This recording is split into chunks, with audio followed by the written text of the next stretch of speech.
around the 7th or 8th.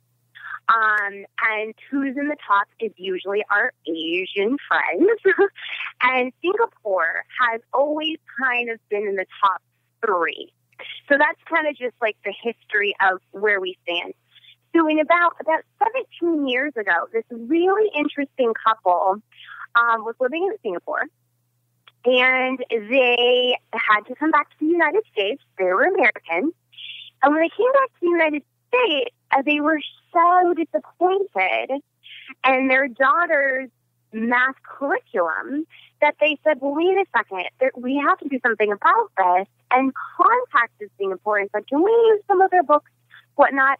And long story short, was able to kind of have the rights. So they're actually Singapore Math Incorporated. They actually started their own place where you can now purchase curriculum that Singapore uses.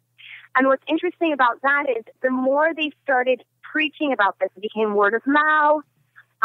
Different schools, different states got hold of this. They started understanding this. And then all of a sudden now, I'm so pleased, most of the Manhattan schools that I'm working at now offer Singapore Math as the math curriculum. It's really exciting. And the main thing that it is exciting for educators is because this whole curriculum, kind of like the basis of it, is about mastery, not memorization. So, when we grew up being taught math, I know for myself too, I struggled in math because I always didn't understand the why. Sure, I would always question that. I would say, well, wait a second, you're telling me this and it's just so black and white, and my analytical mind would be, but tell me why. And exactly. In other words, like, I remember having those kinds of questions myself, like, when am I going to use trigonometry? What is this for? Right. So, exactly. Yeah, right. Exactly. Yes. And so I'm feeling so passionate about it because I was one of those students who really, really struggled in math when I was younger. And it was more of an understanding, scaffolding. We teach students to scaffold when we read. You have to learn your letters, and then you have to learn the sounds, and then you can kind of blend them. The building block approach, so to speak. Exactly. And so for math, I had always struggled. Well, this curriculum is all about the why. They really emphasize students to really master concepts. It's not about memorization at all. And the way they do that is it's like a 3-step process. So first you have to understand the concrete, like the math language. Then it's picture-based, or pictorial-based. And then they discuss the abstract. And what I've noticed with students, and I have several students that I see privately who have been diagnosed with a math disorder. Sure. A math disorder? Yeah, it's a learning disability. So it's under the category of LD. And what happens is when your IQ, so like their mathematical IQ, and their performance is 2 standard deviations below, it's considered to be a disorder. Okay. And so they can be anywhere from 2 grade levels behind, sometimes more than 2 grade levels behind in math. And what I've noticed is I always use Singapore Math with these students. It blesses my heart because they start to get it. They start to understand math as a language because it really, really, really fosters any type of student's learning profile. So that if you're a visual learner, there's plenty of, we work a lot with models, we work a lot with the pictures. If you're an auditory, it helps fantastically with mental math. It's the best curriculum I've ever worked with that really teaches mental math with students, which is fantastic.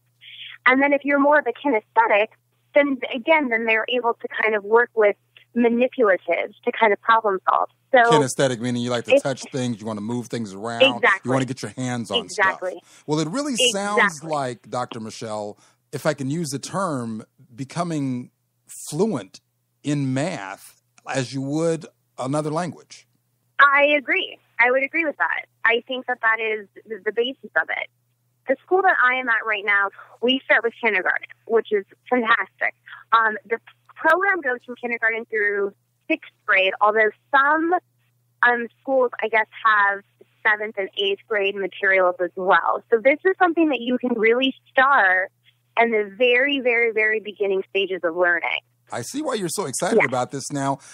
Can this program be used in conjunction with a standard public school curriculum, for example, or does it need to be fully integrated into how the student approaches math comprehensively? I think that's a great question. And here in Manhattan, there's a lot of different math curriculums out there. There's Tufts, there's STEM, there's a school who's just a little school who actually uses an online program.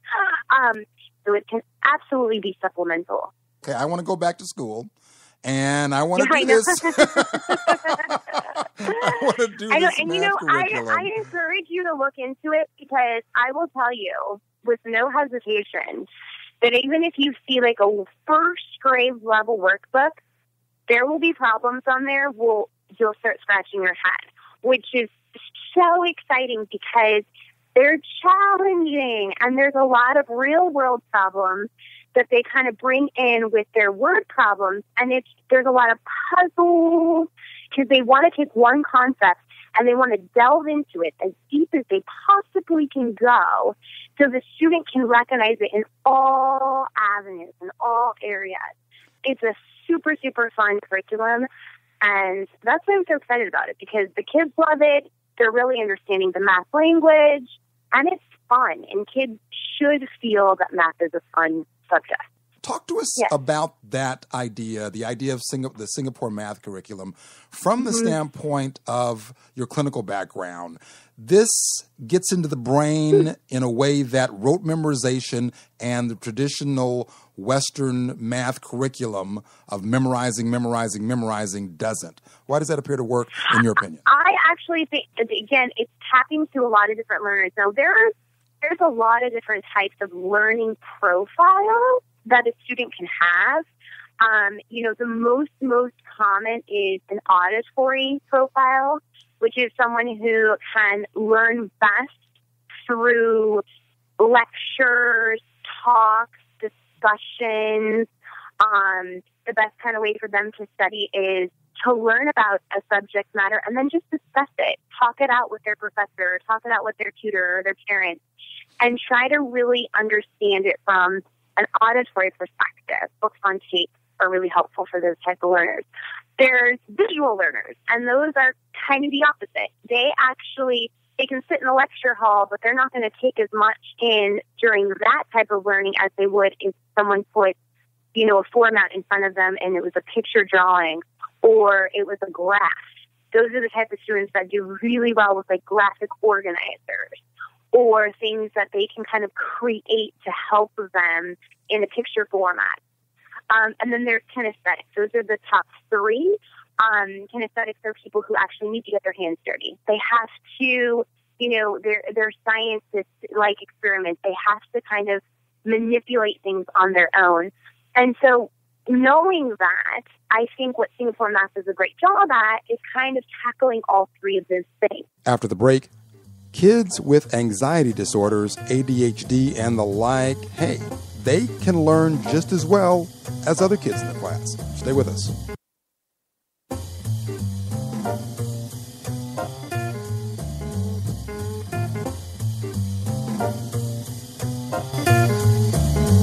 Welcome back to Mindset, Mental Health News and Information. Today's topic, how kids learn. My guest is Dr. Michelle Sines, PhD psychologist and learning specialist.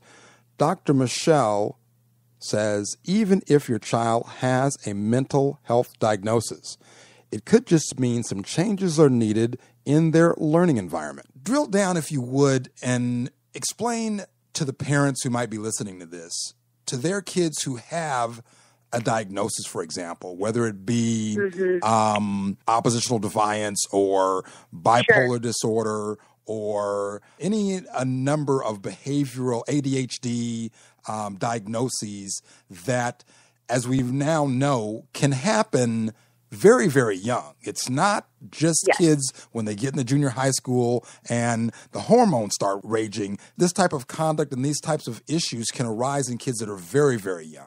Am I right about that? Oh, absolutely. Absolutely. So talk to us about, and pick a diagnosis, why this Singapore math method could work with someone who might otherwise, because of their diagnosis, have a problem with the traditional way that we teach math in the United States, that is primarily by memorization. Right. Well, I'm going to tackle the disorder that I see most commonly, which is anxiety. I see a lot of students, and this is unfortunate, but it's still so with female students, and feeling as if they are not confident in math. And because they're not confident in math, they just don't like it. Well, I just don't like math. I'm not good at it. I hear it all the time. Students have this crazy association where they think, if I'm not good at something, I don't like it. And of course, that's probably because of their psyche, and it makes them feel better, and I can understand that. But I see a lot of it with math especially. And so the reason why I really enjoy Singapore math is it slows the process down. It doesn't require you to memorize something, know something right away, and just keep on going. It'll take like about a month to a month and a half to really explain addition. Why are we adding these things? What happened? What is the number represent? When I see a number 2, the number 2 is the same as if I see 2 cars drive by. It's the same if I have 2 pieces of cake.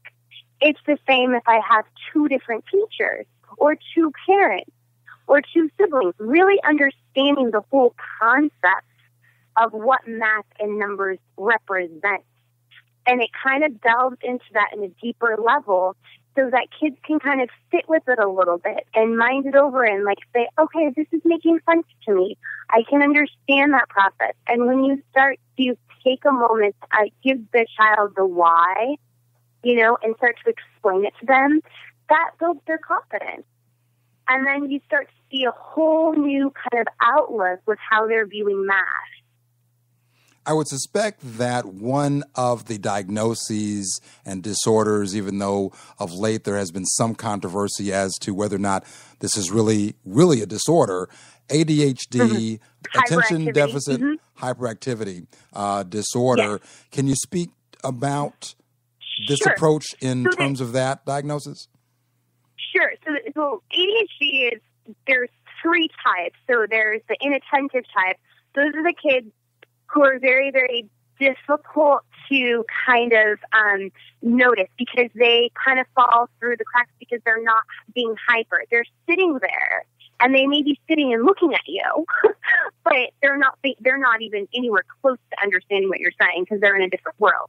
So there's the inattentive types who are really, really difficult to spot because they're very distractible within themselves. There's the hyperactivity type, which are, those are the bouncing off the walls. They have a lot of energy. They need different types of movement breaks all the time in order to sustain their attention. And then the third type is combined. So you can have someone who has a little bit of inattentiveness and a little bit of hyperactivity. So that's the combined type. With students with ADHD in general, so whether or not they have inattentive hyperactivity or combined type, anytime you're given some kind of curriculum that is engaging, you are going to find it's easier for you to keep that student attentive. So Singapore math is not something that you sit there and you work in a workbook or you get timed by how fast you can go on memorization. This is a program that engages students. So for your hyperactivity student, it's great for them because anytime they're interested in something, they can sustain the attention. For your inattentive types, you're asking them questions. You're kind of forcing them not to sit there and listen to you by lecture, but you're engaging with them by conversation and by using pictures. So they're kind of forced to kind of stay on the topic. So it's great for those. And it sounds like they want to stay on the topic more because they're being engaged. Exactly. And it changes rapidly because of the 3 steps. So they look at the concrete, pictorial, and abstract. So it's not like I'm going to sit there for 45 minutes and just go over abstract things. No. I'm actually going to go through several different avenues. So it keeps the student, like, interested. It keeps being, and like I said, there's